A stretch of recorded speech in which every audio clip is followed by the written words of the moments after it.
Wellness influencer Kat Torres was sentenced to 8 years in prison over trafficking and slavery charges this month. The development came after an FBI investigation found that 2 women living with the former model had gone missing in 2022.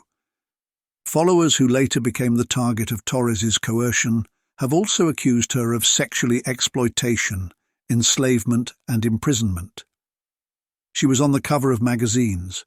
She was seen with famous people such as Leonardo DiCaprio. "Everything I saw seemed credible," former client Anna told BBC. Matters, however, changed after Torres asked her to move to New York in 2019 and work as a live-in assistant. The reality of rooming with the influencer was a shocking ordeal, with Torres seemingly unable to even the most basic task, like taking a shower, on her own. Anna recalled being constantly available, only allowed to sleep for a few hours at a time on a sofa covered in cat urine. She was also never paid the agreed-upon salary of $2,000.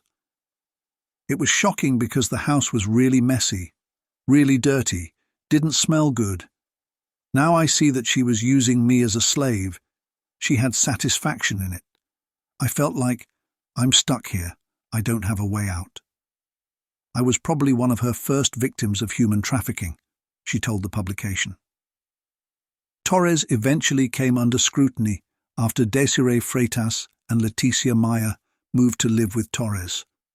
The 2 women, whose disappearance would go on to spark the FBI-led search, were introduced to her social media followers as her witch clan, alongside an unnamed third individual. Within weeks, Desiree, who later penned a memoir, was pressurized into working for a local strip club.